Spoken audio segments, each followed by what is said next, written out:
Yesterday was the presentation of the Lord, so we didn't continue our cycle here along to Hebrews. But before I get to Hebrews, I think another passage, another parable of Jesus is very important to know and to bring to mind as we look at the first reading, the letter to the Hebrews.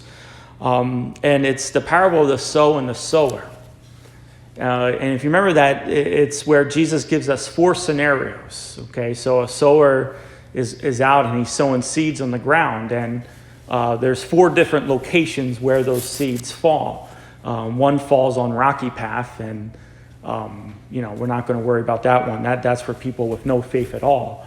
But there's also seeds that fall on rocky ground and on I would say soil, shallow soil, okay, among the thorns and the thistles type of thing.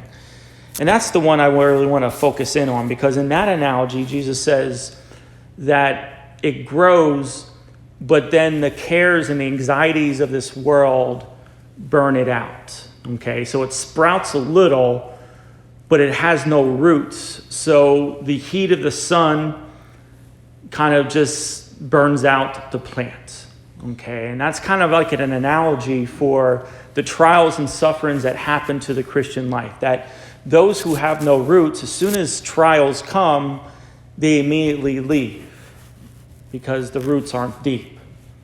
And so with that, now we look at the first reading, because this writer, this homilist to the letter to the Hebrews, wants to tell us something. There's 2 ways, there's 2 things that can happen to us under trial.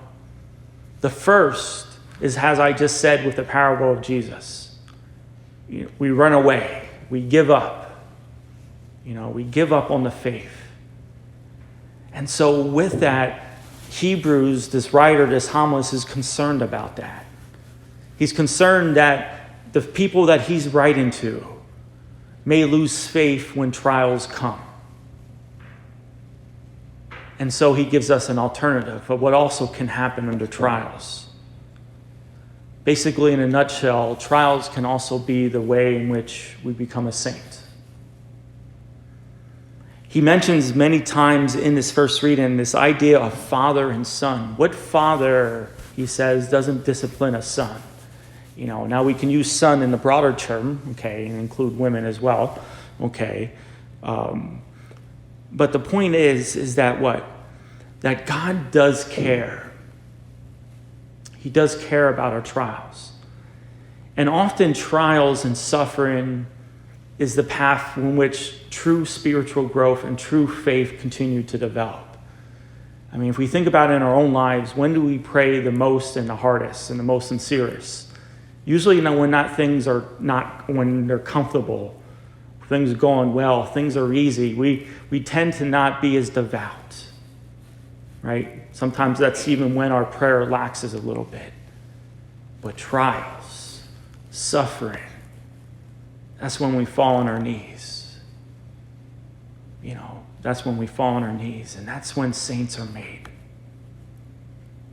But it's also, again, as he says, it's also an opportunity. So this is both an exhortation and a warning. It's also an opportunity where we give up. But that's not what he wants to tell us this morning. He wants to tell us about the importance of perseverance. In times of trial, don't pray less, pray more. Times of trial, don't give up on God, but go to him. Present to him your helplessness. Present to him the fact that whatever is happening in your life is completely out of your control and you can do nothing about it. We have ourselves in those situations sometimes, from time to time. Our God, our Father, loves us like a father. He's also the one who made the heavens and the earth. What seems to be impossible for us in our trials is not for him. So hopefully for us, these moments of suffering and temptations and trials for us becomes the opportunity where the Father makes us become a saint. May God bless you.